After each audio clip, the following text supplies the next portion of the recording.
find a piece of the road that I like and we'll wander along. The Outback legend's been riding the country's roughest roads for 40 years. His specialty, getting trucks where trucks don't go.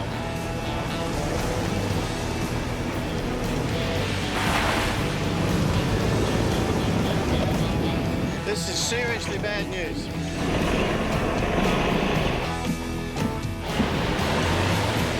He's been hired to haul 40 tonnes of building equipment through the guts of the Outback, crossing 2 states and 1,600 kilometres. In Europe, that kind of distance would get you clean through half a dozen countries. Over the next 3 days, Steve will be lucky to see that many cars. Time and Steve's other jobs won't wait, but as he's about to leave, there's bad news from the freight owners. If that's the way it's got to be then, Noodle, that's the way it's got to be. That's the way it is, mate, unfortunately. So we're waiting for some parts to come in. One of the machines we're taking back to the west needs some repairs, so that's what's holding me up till tomorrow now. Waiting for the parts puts Steve's tight schedule under even greater pressure.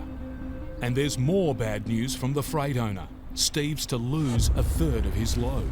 There's been a sudden decision made by the customer that these containers that I bought in here might be required in Darwin, but it's very frustrating because it cost me a third of the freight.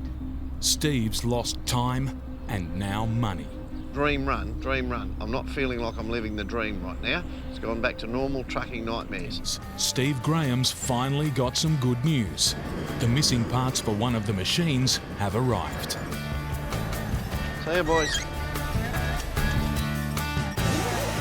Well behind schedule and with thousands of dollars of work on the line, Steve's 70-tonne, 53-metre road train can finally roll out of Alice and hit the tough roads of Central Australia. I've got a couple of thousand k's in front of me. About 1,200 of it's dirt. And Mother Nature and dirt roads have got their little wicked ways of playing all sorts of horrible tricks on you. So we'll see how we go. Steve can only hope the weather gods will be kind. I'm still comfortable with my time to get to Kalgoorlie, but I can't afford any hassles out there. There's been some talk about storms and stuff out there. On these roads, heavy rain can turn dust into mud in a matter of minutes, and mud means the risk of getting bogged. While the distances are huge and the risks great, the rewards can be spectacular. And there it is, that's the big bundi, the big kahuna. The rock to Australians should be like Mecca is to the Muslims. I think every Australian should make a pilgrimage to the rock. It's something well worth seeing, and it's part of our heritage, it's part of Australia. You know, I've seen the rock hundreds of times, but every time I see that Uluru again, it brings a smile to my face.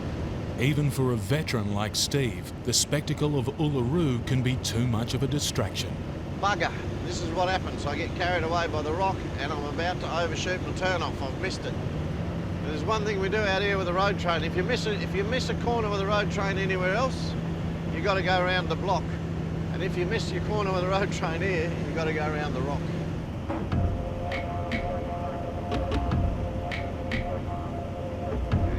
You can see how the local people have their attachment to it and have their spiritual legends involving this place. It's a pretty awesome place. It's a stunning detour, but it's valuable time lost.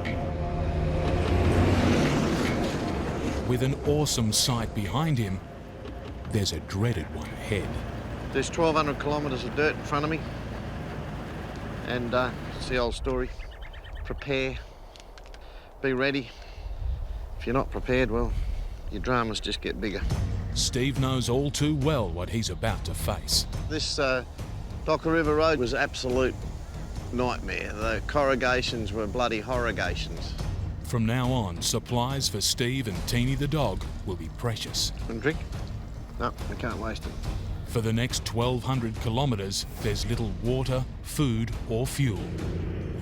I'm starting to regret those smart statements I made back in Alice Springs about dream run, blue skies and the sun shining all day. Anytime I say I'm going somewhere and it's going to be fine weather, it bloody rains.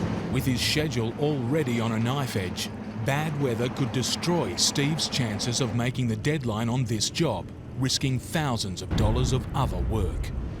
normal fear with the weather is that we get enough rain that they close the road, and the closed roads cost me time. But another of his old foes has just as big an appetite for destruction. Corrugations. These constant ridges turn dirt roads into bone-shaking highways from hell. Every last nut and bolt on the truck takes a beating. Steve must pull up and check his load regularly. Every stop means more time lost, but push on, and he risks damaging his load, his reputation, and the job. I've just got onto the bad corrugations, and it doesn't take long, only a couple of kilometres, and anything that's going to come loose will rattle loose. And it's not just the freight that's taking a battering. What I've got here is a great big stone cut. A tyre's been ripped clean open. Changing it here will eat up precious time and Steve's spares. Temporary repair. You know, I'll get the rest out of this tyre rather than put another good tyre on here and take a chance. First, Steve threads strips of soft rubber into the puncture. When the tyre's pumped back up, the air pressure should flatten the rubber, plugging the hole. But with air still pouring from the tyre, it seems one plug's not enough.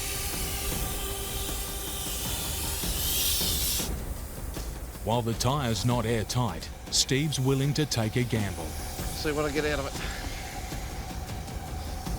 As he's getting ready to go, Steve spots another victim of the corrugations.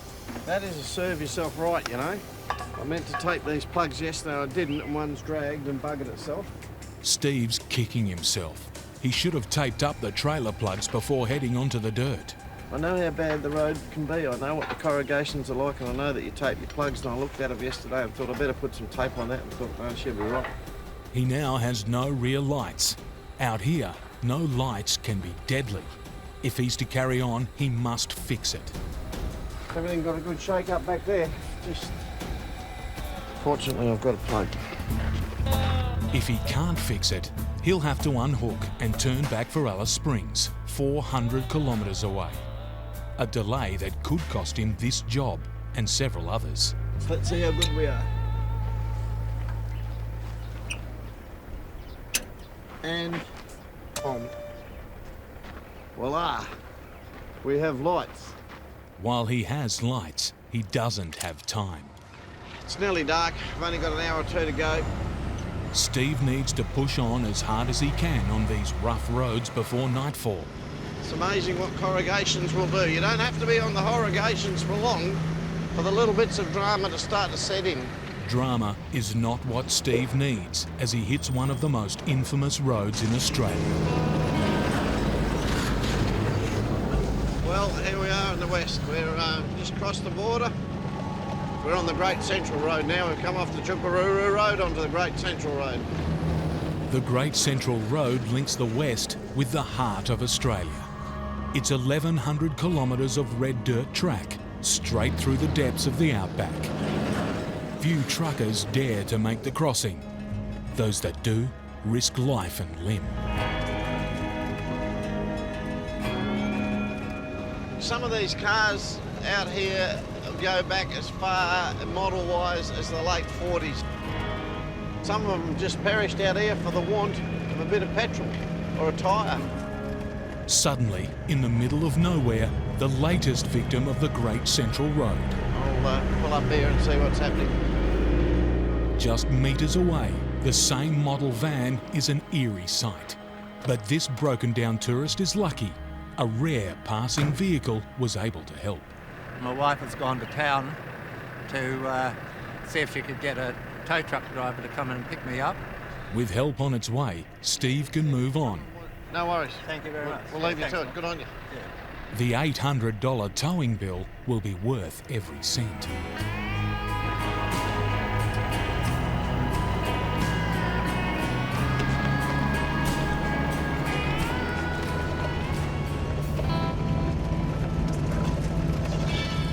It's been a long, tough day. Finally, Steve can pull up for the night. But for Outback truckers, there's no rest until the job's done. Steve wants to head out at first light And that means changing his leaking tyre now. If you couldn't deal with stuff like this in this business, well, you'd have to get out of it, stay home with Mum. He's tired and hungry, but the veteran trucker still has some heavy lifting to do. Each wheel weighs 50 kilograms. On a bad day, they can take an hour to change. I'll just make sure everything's pretty right with this truck.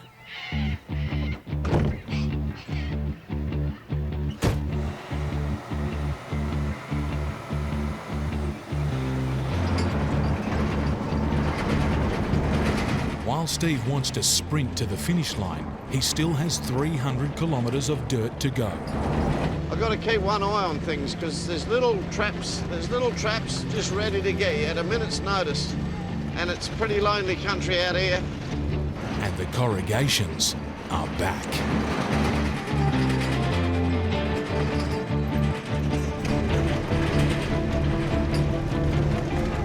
The bitumen can't come soon enough. And that's her, that's bitumen, that's the good stuff. Nearly 1,200 kilometres of dirt behind us and, I don't know, 12 billion corrugations. Covering 6,500 kilometres and nearly 1/3 of it is bone-jarring dirt.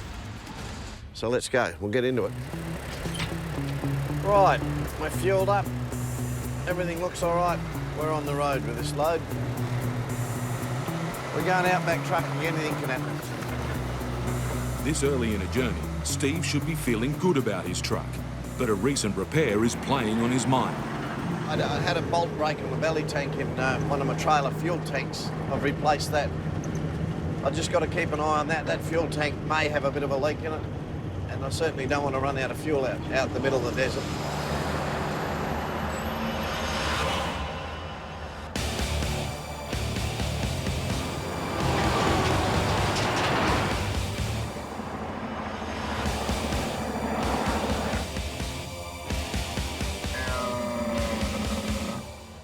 After 1,000 k's of smooth bitumen, Steve readies himself for the Great Central Road. He lets down his tyres for the battering ahead. It gives me an easier ride on the corrugations and the bumps, and it does saves the truck. The repair to Steve's fuel tank seems to be holding up, but under the bonnet, signs of an even bigger problem. I seem to be developing an oil leak back here I don't like. If Steve's engine runs dry of oil, it will quickly destroy itself, leaving him stranded, grounding his truck for weeks, and lumping him with a 5-figure repair bill. But he can't see oil flowing from anywhere. Might be mess from where the boys service the engine.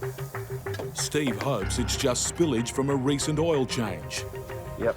He'll have to take the risk and get back on the road.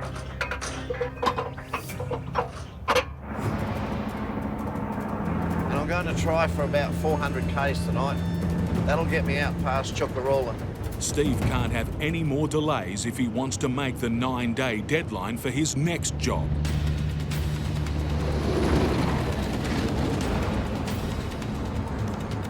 "100 k's up the Great Central Road, and Steve hits the end of the maintained track. The road will get worse. Now I start to worry about how well this freight will handle the Docker River end. But it's not just hard on the freight. Constant corrugations are hard on the body. A bad road can have 2,000 ridges every kilometre. On a journey like Steve's, that adds up to millions of violent bumps, shaking truck and driver to their very core. Rough as what we reckoned it would be. Then, through the dust, Steve spots something wrong. Well, this strap's broken because the road's so badly corrugated. Everything's vibrating and shaking and rattling and rubbing together, bouncing up and down. That's my concern. People don't like to receive their freight broken. With a bit of luck, I'll get to the Olgas by dark. He submits himself to more punishment. Might be a long, slow afternoon doing the last couple of 100 k's.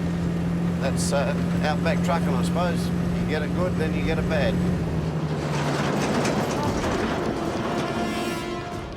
Steve's now endured 400 kilometres of pounding corrugations. neither the other side of the road nor a slower speed can offer any relief.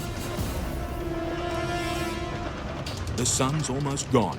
Driving in the dark on this road would be inviting disaster.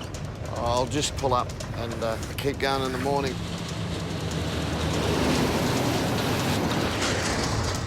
He needs a fast turnaround in Alice to make up time. I've got 4,000 to go to get home, and I think it's the 7th today, and I'm supposed to leave for Darwin on the 15th. I've got to keep an eye on the clock here.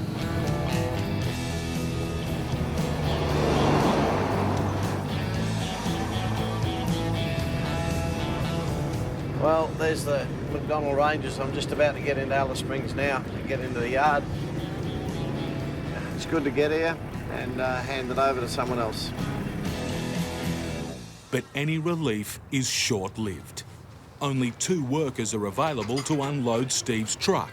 And worse still, they can't rush it. These frames, once a lot of the restraints are off, the whole damn lot can come falling over. It has happened, so you can't push them. They've got to just take their time. Steve is already half a day behind and is worried he'll lose more time on the next leg. When I think about the Tanami, it's a notorious road. It's 1,000 kilometres of... It can be 1,000 of pain sometimes. It'd be nice to see it going faster, but you can't make things happen faster.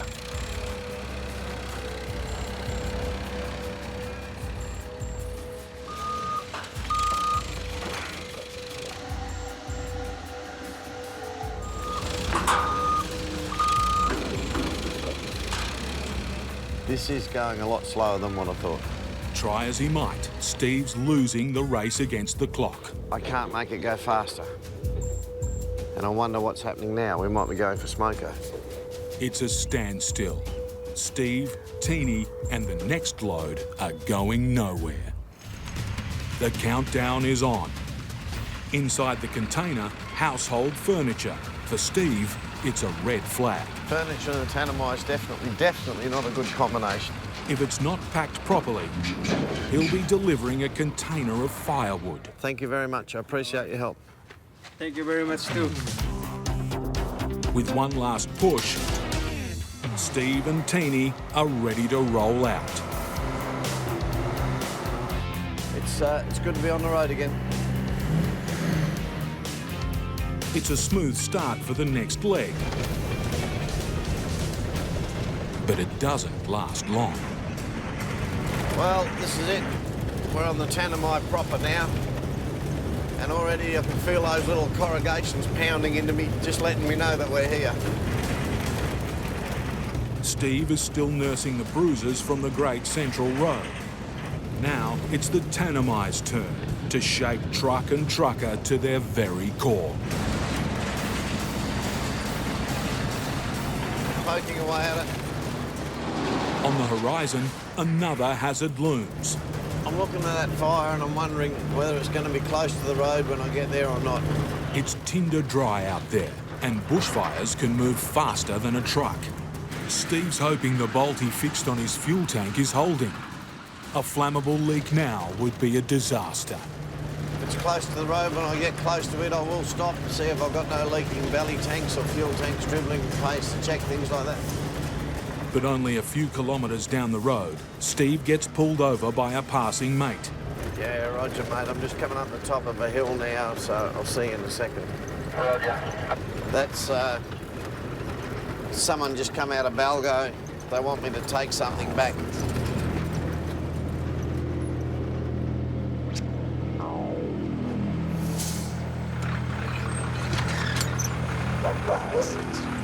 What do you got, Pope?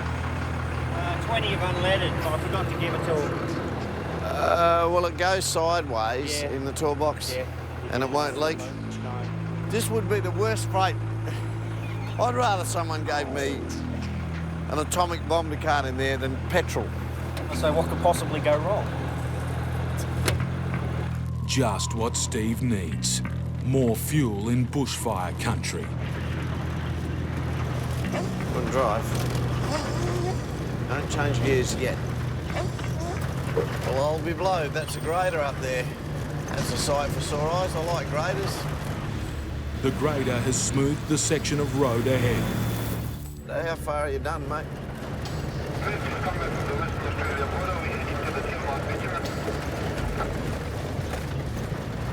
Yeah, it's shit house on the WA side, eh? All right, mate, no worries, thank you. I'll take whatever I can get. You have a nice day. Well, the news from the grader drop. Oh, shit. Oh, I can't be out of here. That was a big rock in the middle of the windrow. Christ, that'll take out a diff. I would hit something under there. I just hope I haven't hurt nothing. It's just something I've got to deal with, so I'll stop and have a look up here. It's the lowest of blows. Serious damage from the rock could mean curtains for this job and Steve's next. On this drive, his faithful companion Bella will be missing from the cabin. What's in there, Belle? Is there food in there? What's in there? What's in there? A young, inexperienced trucking dog that got too close to Steve's wheels and paid a terrible price. She was doing that bad habit she had of barking at tyres. She was under the vehicle. I didn't know what was going on. I felt the car run up on her and her rib, this sharp rock about as big as my fist, was laying on the ground, and that, where the car pushed her down, that punched up, and that's what broke her ribs in her side. Bella survived. Just. But she's seriously injured and confined to bed back in Perth. She's minus a couple of ribs now and a few ends of rib bones. Did a lot of damage to the poor little dog. Steve won't see her for another 6 days. That's if he makes it through this wet. What worries me up north is that monsoon just dumping hundreds and hundreds of millimetres of rain every day and just filling up all those rivers and floodways. This freight that I've got on here on this forward leg's fairly time critical, so I'm going to get on with it, get this load on as quick as I can and get out of here. On this trailer I've got a container full of building product, and these are all windows, very, very valuable, expensive windows. You don't want to put anything on top of it. It makes it shift inside its framework, and when glass moves, it either fractures or it stars or it goes crazy. It's not good. I don't like carting glass, but that's what we've got. Well, I better get up there and get in front of it before they shut things. As Steve heads off, the weather gods smile on him. But he can't relax. Out here, conditions can change very quickly. Yeah, thanks for that, mate. I'm getting calls that there's water over the road up here.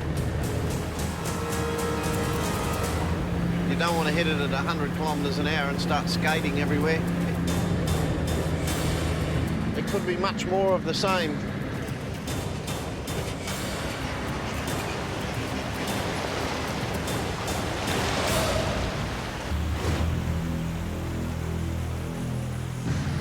Steve Graham's cautiously pushing through floodwaters. Back right off, you never know if there's not a washed out hole through here. His load of building materials is urgently needed, 1,500 kilometres north in Darwin. It's got a fair bit of flow to it, that water. It's coming down off the hill pretty quick. Record wet season rainfall has drenched the top end. There's a risk the road ahead will be closed.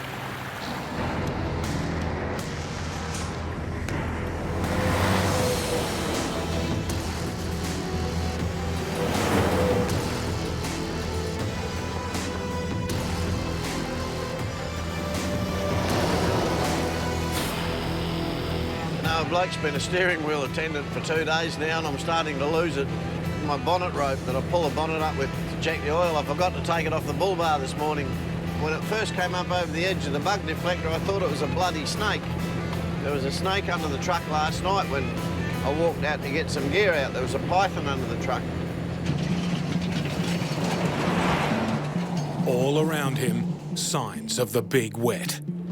There's a bit of road damage through here from where the water's washed over the road. But Steve's luck is in. the road's dry and the river's passable. I reckon I've dodged a bullet again. There's a hell of a storm out there, but it seems to have swung off to the west. I might have missed it. After a 1,500 kilometre slog, he's made it.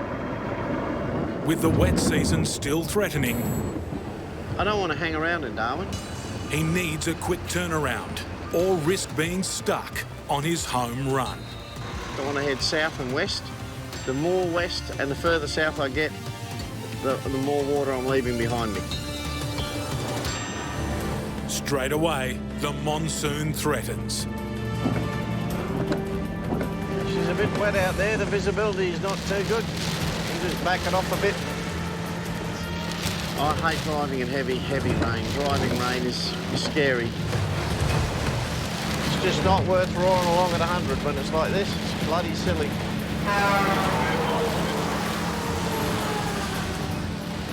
It's certainly not a fun drive when it's like this.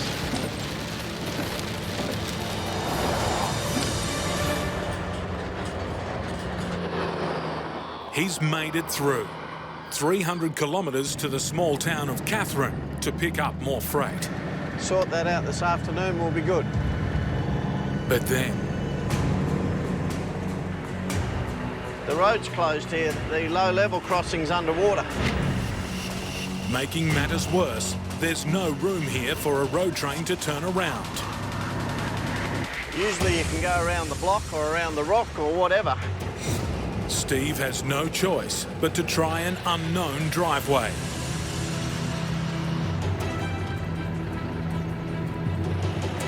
There's not enough room here either. Not gonna do it. Steve's stuck. I missed the road I was supposed to go down, and the low level's underwater. The road's closed. Campground owner Glenn lends a hand. Thank you for your help. I've got to get past your post here, mate. Just watch me out the front, will you, on your post? Steve's due to be loading extra freight by now. His clients are waiting. But turning the truck and 2 trailers in this tight space is proving impossible. Nah, not gonna do it. In sweltering conditions, Steve will have to split up his truck, wasting precious time. Old mate Scruffy, a local transport company employee, has spotted Steve's predicament. So I'm in a situation, so stop to give him a hand. It's just our nature, that's what we do. We help each other out all the time. If somebody needs help, you help them. Without truckers, everything stops. So that's why we look up to it. It just shows in the bush, when you get in a bit of a tight spot, people just come out of the woodwork to help you. It's good stuff. It's the way the Outback is. Slowly, with Glenn and Scruffy's help, the truck comes back together. The good news is Glenn's a traffic controller. You couldn't get it any luckier. If you needed 2 good blokes to come out of the bush and give you a hand, this is my lucky day. I've won the lottery.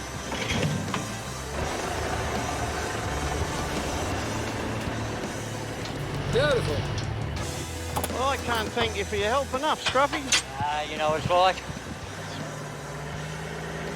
Well, that's that little job done. Finally, Steve can push on.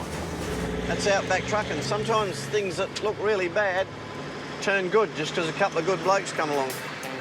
He's picking up a smashed-up truck. Then a second-hand ute. We'll put this ute on with a big forklift. Hang on, mate. Hang on. Whoa. It's going to be a tight fit. That'll do. Righto, just come in gently there.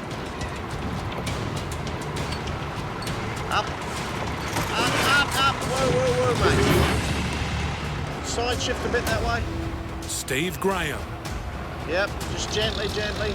has a load of trouble. That'll do. All right, just turn back out that way and just go to work. Hold it, mate. Just steady. Righto, just come in gently there. Just, whoa, watch the back. Just, that's it, straight in there, mate. Straight in. Hold it there, Cobber, hold it there. Okay, mate. Whoa. Down we go, mate.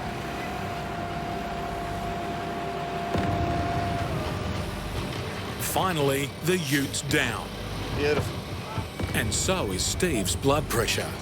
It makes you shake your head sometimes. It's, you know, good blokes, best intentions in the world. But you're not in control of some things. You have to hand them over to people. And, well, you know, things aren't always done the way you would do them yourself. But Steve's set. all right, I'm going to get my driving shoes on and get out of here. That's it, I'm loaded, finally. Ahead, a massive 4-day return run to Perth, We're finally heading west. where his injured 4-legged mate Bella is patiently waiting. I like to think that maybe I've got a good run in front of me today.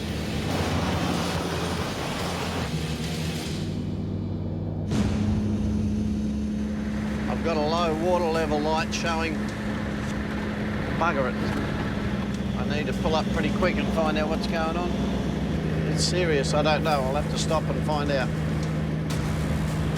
It's that wet off to the side, you just can't just pull off to the side anywhere here without bogging the thing. You've got to find a spot where you can pull up. Truck bay about now would be real handy. In the Outback, truck bays are few and far between.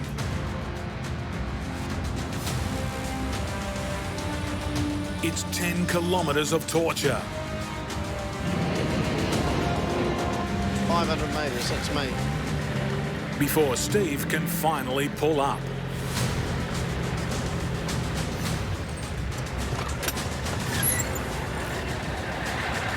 Quick, I ought to shut it off. I've got a major hemorrhage under there. I don't know what's going on, but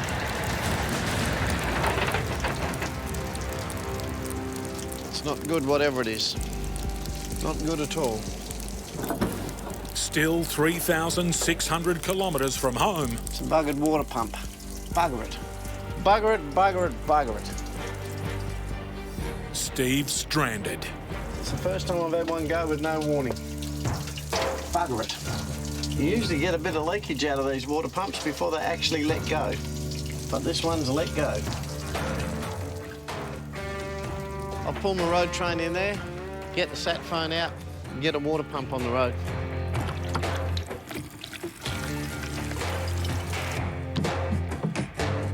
The amenities in this little breakdown area just... I've got everything. I've got picnic tables, I've got rubbish bins, I've got toilets. But all jokes aside, it's going to be an expensive repair.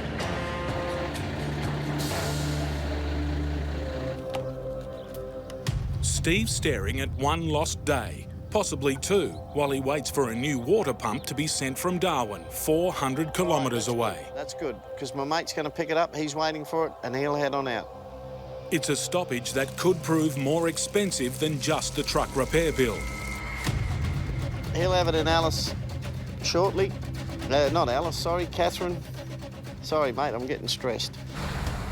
He's heading west, where rain from a tropical cyclone has created an inland sea. The customers who are involved with this all know that it's the wet season. They've all been given notice that I've got wet season problems. The weather reports are predicting that conditions will get worse over the next few days. No relief is expected from cyclonic rains that have cut highways in the state's northwest. It's no time to be stranded. Can't believe it. Finally, after a long wait, a welcome sight. It's the Outback, really. It's a North attitude or something. The way people just come out and help you when you're in the bush is just amazing. How are you, Dane? Good to see you, Cobber. Good to see you. You're broken down, you're on the side of the road, you're 100 kilometres out, And an hour after that red light coming on my dashboard, my gear's on the way. Steve's still confident the mechanic can have this fixed quickly. Yep, there she goes, straight out the bottom. Running out? Yep. But the mechanic's not so sure. It's coming out of the telltale. You put your hand on there, you'll feel it. That's amazing, isn't it? It's unreal, isn't it? You're like... Never seen it. Never, nor have I. That's what I said, you know. I started having second thoughts, did I misdiagnose? The only thing they're sure of is that this isn't going to be a quick fix. He's got a slight hiccup now. He's got to pull the whole assembly out. Filter housing won't separate from the water pump, so the whole lot's going to come out, which might need me helping him, and that's scraping the bottom of the barrel a bit. I've got faith in him.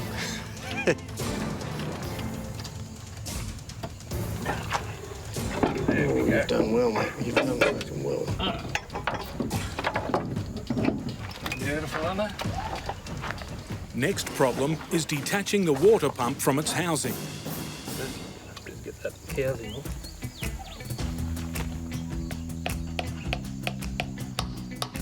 Water pumps are an on-the-shelf part, but this housing behind it, the water pump bolts to, would be, you know, I don't even want to think about it. Might be Ring America. He's not budging. So we can't afford to do any damage to that whatsoever.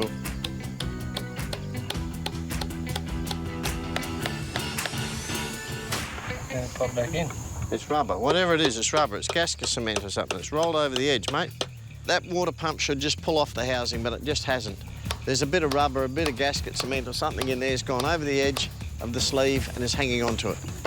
Probably didn't have much chance of getting it off on there. No. When gentle force doesn't work, Steve has the idea of using straps to pull at both ends. Let's see if we can get the thing to come apart.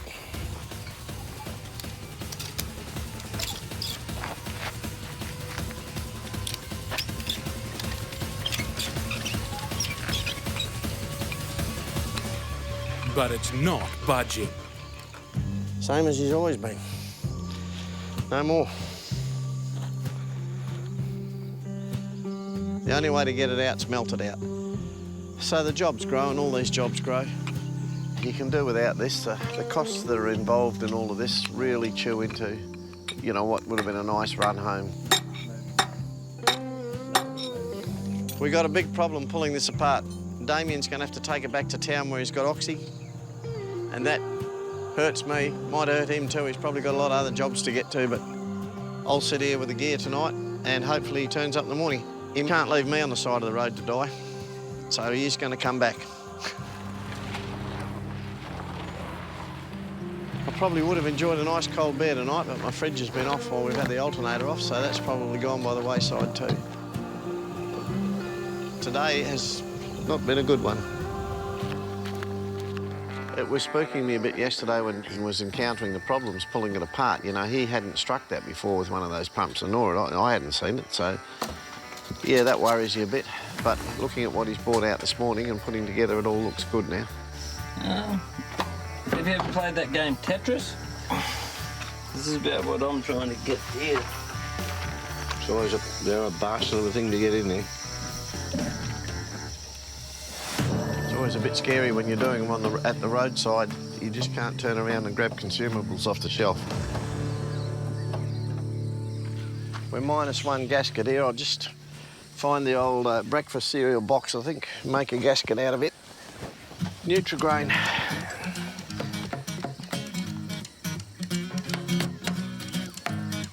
Well, there you go. That's it's a breakfast cereal packet gasket, that. How's that, Chief? Perfect. It's got plenty of vitamins in it. Yeah, that's a good one. It's got love. Well, that'll go forever. Should be a good one. It's a Champion's breakfast tucker. The cereal box gasket fits, but will it work? Damien's just having his last final look. I'll give her a start. We'll try and bring her up to operating temperature and the thermostat's open. Hopefully there'll be no leaks. This breakdown has robbed Steve of nearly 2 full driving days. He can't afford any more.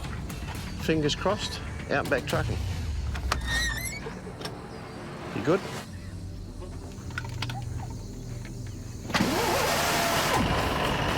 I'll take her up to 1,500.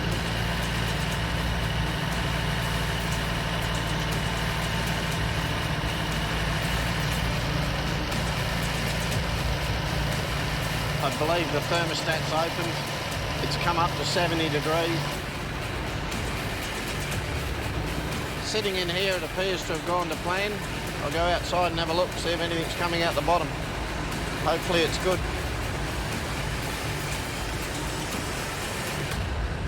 All dry and running like a dream. Much appreciated, mate. We'll do that. Not a problem, anytime. Thanks, Damo. I've got to get on with my business of trucking now. I've got people looking for their freight, and of course the weather's still building. The weather hasn't gone away. Still a day's drive from the coastal community of Broome, Steve has no idea just how bad the trouble is. I've been out of touch for a day, sitting broken down back there. It'll be interesting to see what the water situation's like further down towards Broome, where the trouble's supposed to be.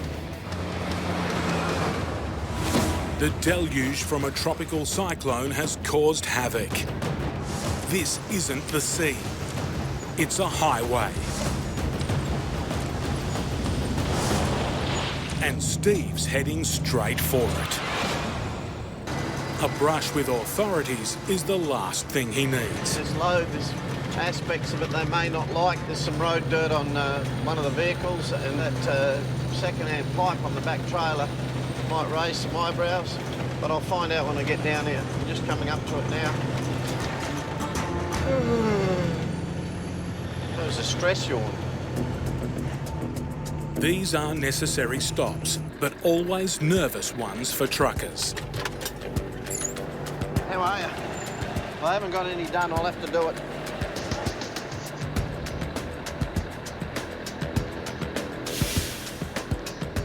The inspection is taking longer than Steve hoped, which could be a bad sign. In the office, more questions. Is that oil site stuff getting down to Perth or...? Yep, all going to Perth, mate. Yeah, just right down to Perth is the location. It's just the car, the truck, some construction steel or something? That's it, mate. All good. Have a good day. Thanks, Cobber. It's a pleasure to do business with people like that. And here we are in the home state. It's like coming home. It's always good to be here. It's a relief to get out of the desert country and look at some vista, some scenery. It's a pleasure. So it's good to be home, but the downside is apparently this is where all the water is. There's a bit of mist off the river. They're blowing a bit of water out.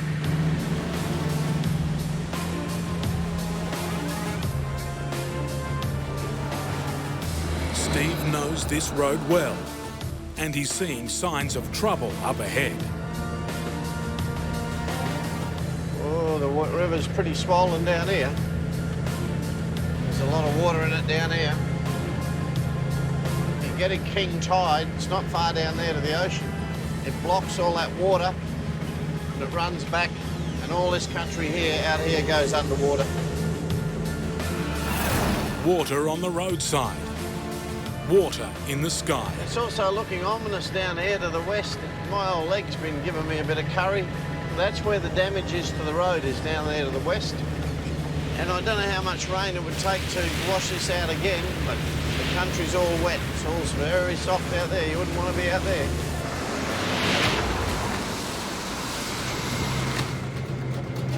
The big wet has washed away whole sections of the highway. This is where the road was washed out. The boys have got right into it. You can see where it's completely washed away here.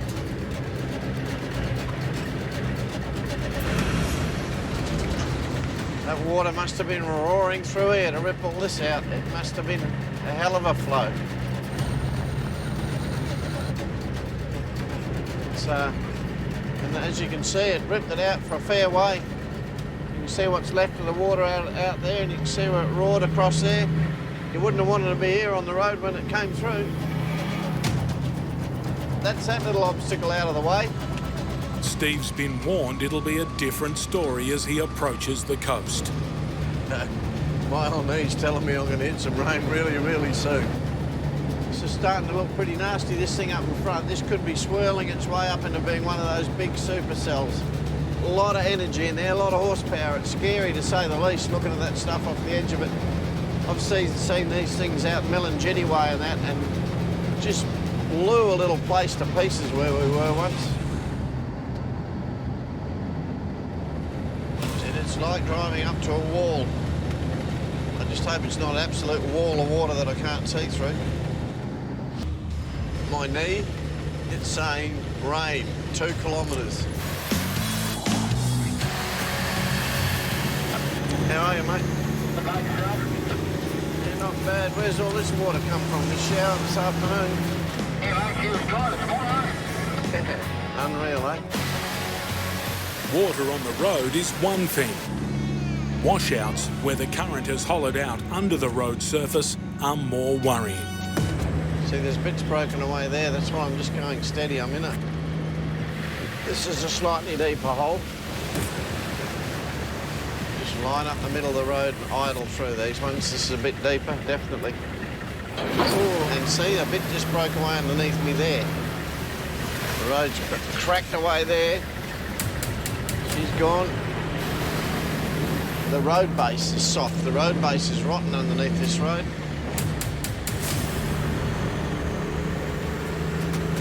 Of course, as the flows get deeper, they get faster, and then you've got the old flotation problem. See, this one's a bit deep. You've got a big heap of tyres on your trailers, spares in the rack. Your toolboxes are like little boats. If you're empty on fuel, you've got huge flotation with fuel tanks and air tanks, and they'll just lift everything up, get your traction off the road, and if you've got a current running, you're gone. But that was deep enough to float a car, that one. After being on the road for more than a month, Steve's only a couple of days from home. There's plenty of water out here. This sort of water I don't rush through. If he can get through. There's a lot of it. They closed the road, I've got no choice to wait because my only other option would be to go 2,000 kilometres back to the Stewart Highway, 3,000 kilometres down to Port Augusta, and then 3,000 k's home. It would be an 8,000 kilometre detour. And it's getting worse. Looks a bit deeper than what I thought too, looking at that car. Just try and pick up that white line. I don't like getting too close to the edge. There's a fair bit of broken pavement down there. If there's holes been developed and chewed up into that road and it's just marsh underneath, well, you'll sink her. Sorry, mate, sorry. The road surface is gone on the right-hand side. And this bloke coming towards me is going to want his half of the road, but I want my half of the road. It's no place for a game of chicken. You got a copy in that northbound truck coming towards the road train? But there's no radio contact. I was trying to tell him to wait back there. You can see where the water's broken here, the pavement's gone. I've got past where the pavement's broken, so he's basically on his own. And see, he's going a bit far to the left, he's going a bit far to the left. Oh, he's going way too far to the left. He needs to stop. And he just realised he's just stopped.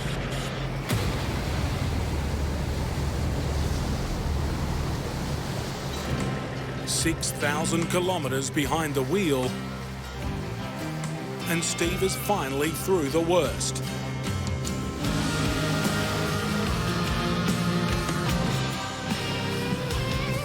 Well, I reckon that's it. I reckon that's the job done. I'm on the home run.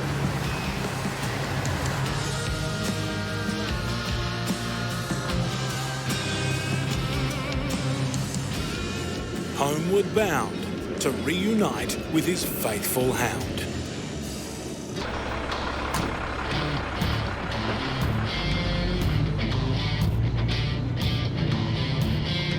All the gear's good, all the gear's been serviced, but there's a lot of dirt road in front of us and a lot of corrugations.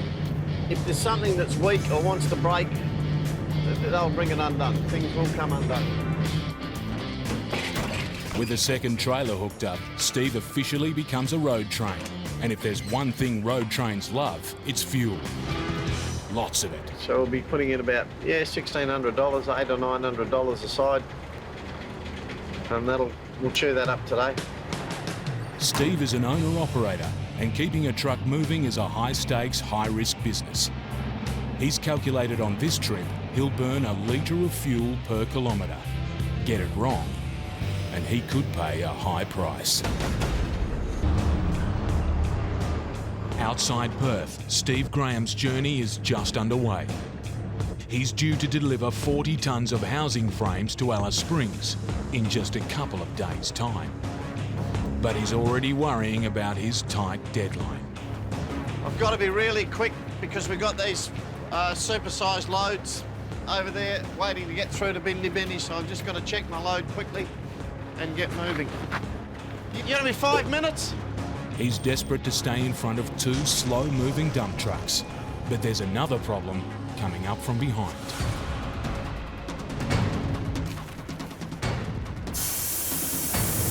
Two more massive wide loads have passed him, and before Steve can pull out, the dump trucks also hit the road. Ah, for f***'s sake. In this business, losing time means losing money.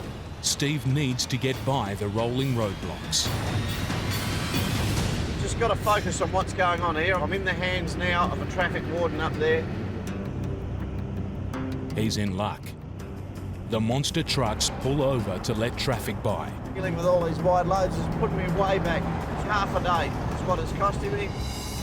Steve needs to put distance between him and the wide loads before his next stop, to pick up a third trailer. If he doesn't, he'll be back to square one. He must get back on the road as quickly as he can. I can't muck around. I've got to just keep attacking all of the time. Now we're a 53.5 metre triple.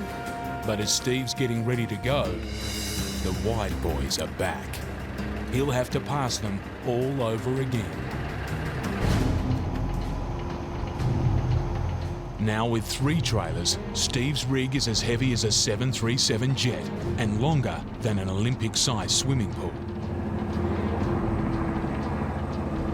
To overtake, he'll need to travel at up to 100 kilometres an hour for 1 minute on the wrong side of the road. All right, I'm on you now. Is everyone good to go? It's critical he has clear communication with the other driver. The person that I listen to the most, the voice of the other truckie, I will put my life in his hands rather than the other people's. Thanks, mate. One down, one to go. Are you calling the triple between the tyres and the machine? There's a problem. Too much radio chatter. Steve can't hear the driver. I'm getting a bit of chatter coming over the top from other super-sized loads around. He must wait until he knows he's talking to the right truck. It's a life or death decision. Righto, mate, I'm into it. There's barely enough room for 2 cars. Steve needs to hold his nerve and stay on the road. An old heart ticks away a bit there while you're doing them. Steve Grahame has reached the Great Central Road.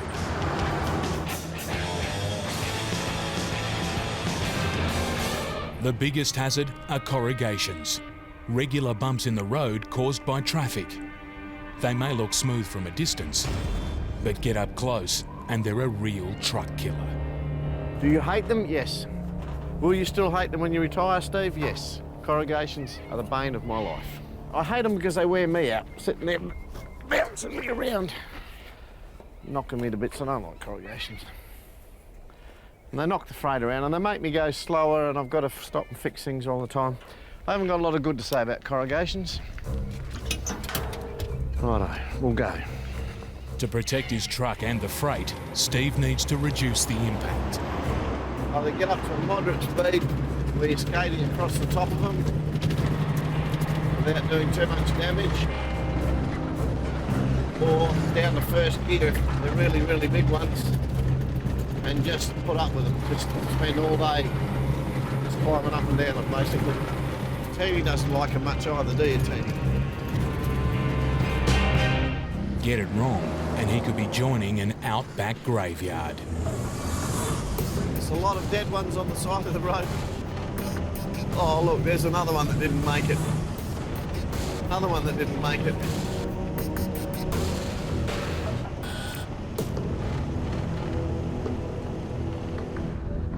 But it's not just corrugations that can cause him trouble.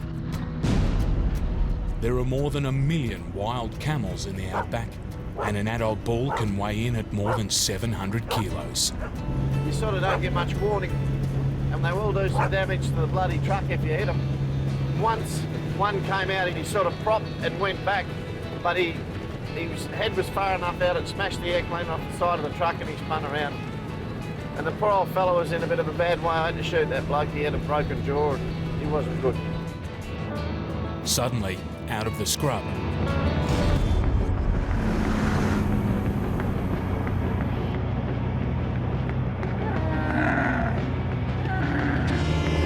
several of his 62 tyres are leaking and need to be pumped up. And he's got another problem. Strong winds combined with 40 tonnes of high-sided freight means Steve's been burning more diesel than usual. I'm concerned about my fuel, which is a bloody nuisance because if I can't get to Curtin Springs, I have to break this road train up and go into Yalara and fuel up.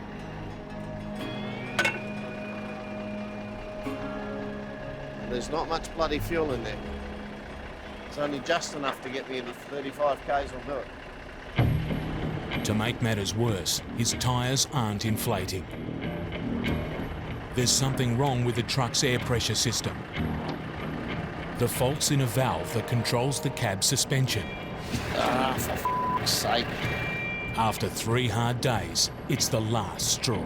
I'm pissed off because I had to grovel under there twice in the dark last night. That's why I'm pumping my tyres up the light, because the ride height valve's not working properly and it's dumping all the air, and it's taking me a long time to pump up my tyres because the air's going out of that new valve and I can't reach under here and adjust the bloody thing.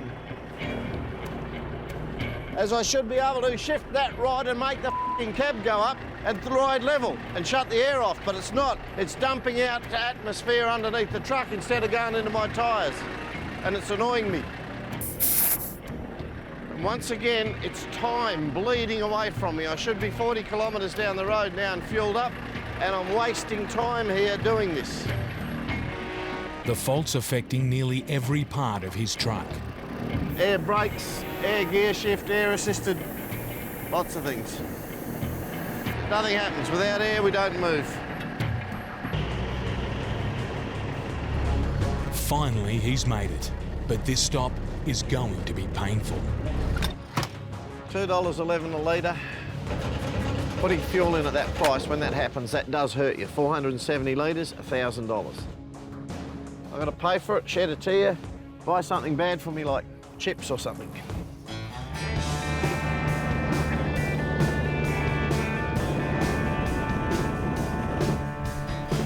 It's time for Steve to pull over for the night and get some much-needed rest. In the morning, he'll start the second leg of his journey to one of the most isolated communities in the world. But before he hits the sack, Steve wants to check his truck. If he's to carry on, he must be sure it's good to go. The faulty valve is still leaking, but under the hood, there's even more bad news. It's his air compressor. Its paintwork is cracked and the washers sealing it have bent out of shape. I don't know why these are lifting. I might have to make a phone call on this. I have heard the thing where I thought it was a ride height valve, I might actually have a compressor that's playing up here. His $90,000 engine is barely a few weeks old. Repairs won't be cheap. Those compressors are about $6,000 each. And the replacement parts are over 2,500 kilometres away. The fate of Steve's journey and his truck hang on an SOS to his mechanic. I'm in Alice Springs. I've got the bonnet up here. He's a phone call away from make or break. I take this trailer away first and go to Balgo. That's my plan. But I best check the weather first, because with my luck, I'll head off to Balgo and find out it's raining before I even get out the gate. The pressure is on. Steve needs to get loaded and leave. The first part of his load is a fragile electrical switch room. You can imagine the panic if I delivered it and it was broken. Upside down. Oh, don't say it. Yeah. To get it on and off his truck, Steve's hired a side lifter trailer. Last time I had one of these, we had a little breakdown right at the start, and then I had a major breakdown on the trip, and that was big drama. So we hope we don't have that this time. The side lifter might be behaving itself, but the load isn't. Its balance is way out. I might be having an issue with this because it's tilted that way. Maybe a forklift underneath, just to steady it and take it back so we can get that little bit of lift to get on this container pin. Get this wrong, and the fragile components inside could cop a devastating knock. It's always nerve-wracking. There's a lot of money inside that thing. Take the weight. That's it. Beautiful. This is on. I'm going down the road. He's locked and loaded. Time to hit the road. It's going to take me 5 days to get to Balgo.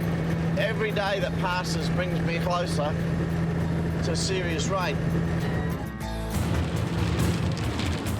It's not long before Steve's fears are realised. What a mongrel of a day to be leaving. Just keep hoping the rain's down here and not up there.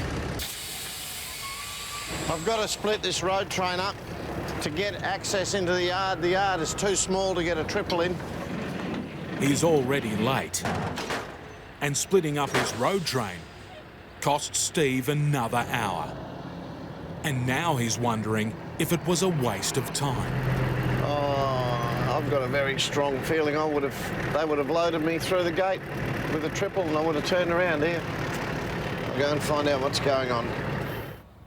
Looks like big open spaces to me, but... Where's your trailer? Just out there, just for interest's sake, would you have loaded me if I had to come in here with a triple? Yeah, you suppose, yeah, you could have come over with a triple load. I've just broken up my road train for nothing. That's why I'm late. You get really, truly frustrated about stuff like that. After one knockback, Steve wants to load quickly. Give us about another 6 inches to the front, will you, mate? Looking good. Going on the back, one of two massive generators to supply a community with electricity. By the time Steve puts his road train back together, he's lost over 2 hours. It's frustrating. It could have been done in half an hour if I had known I could have swung past to the triple. So I'm going to get going now and I'm going to pick up my next generator in Port Hedland and I'll be loaded then.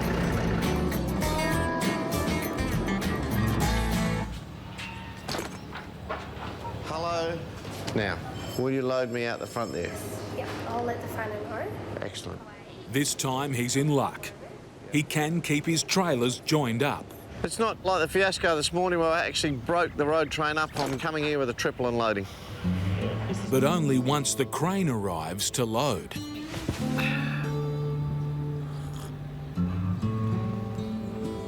After an hour of waiting, Steve's getting impatient. Oh, I've had enough of it. We're just doing a check to see how the crane's going. Hopefully he's nearly here, time's bleeding away. Shouldn't be too long. All right. Finally, the crane turns up. But it's not the type Steve was expecting. Excuse me, mate, can that lift and carry? Lift and carry? No, mate, no. So now you're telling me I have to break up? Yeah, probably have to drop that dolly. Righto, mate. After wasting hours, it's the final straw. Now it's not a goddamn lift and carry crane. I've got to break up my road train. I could scream. I can't believe this shit. Mistakes and delays have cost Steve half a day. With the wet season marching closer, that could mean the difference between success and muddy failure. It means tomorrow becomes another race against the clock and a race against the weather. It's my time.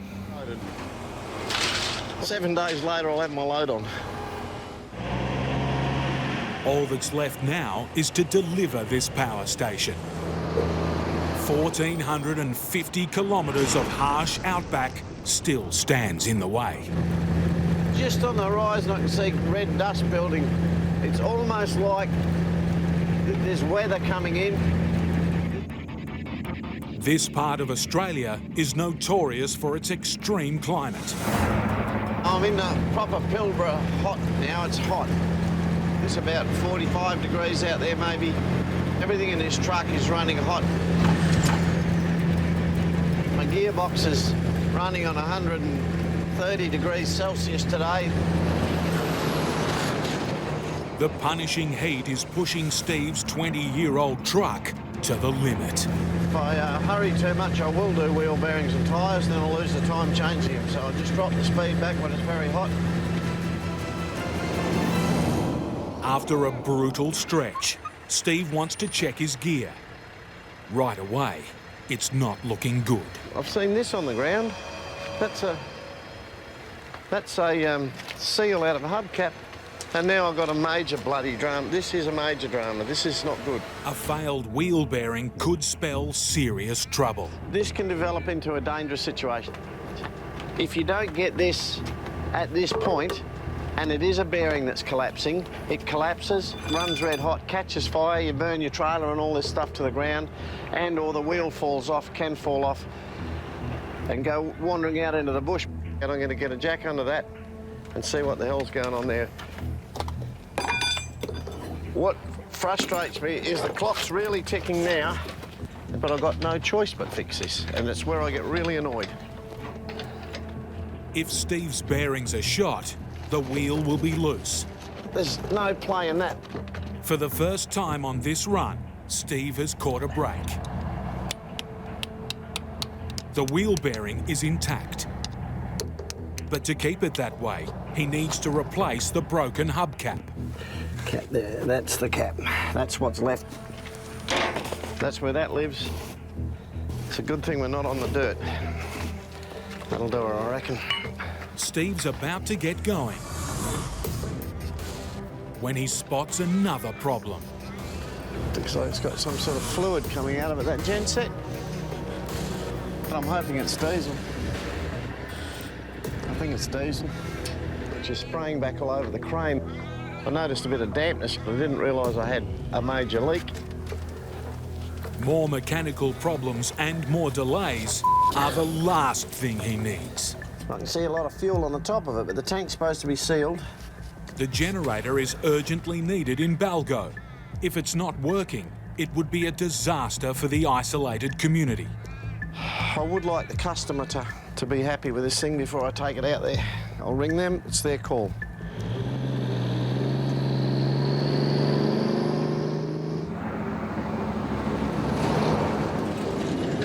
I want my client to meet me up here at the roadhouse and assess their equipment at this point in time. I want them to be happy in their mind to send me out there with these units. There's no sense in turning up with it with a genset that doesn't work. That's not the plan.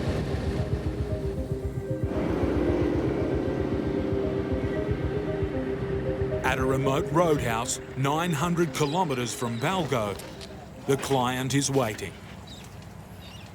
He isn't worried about the fuel leak, but something else catches his eye. There's a gaping hole right up the middle of the board. You're joking? No. You probably wouldn't see it when it's sitting on the ground. I never noticed, I didn't realise. I saw the surface it was sitting on, I thought that was the bloody floor.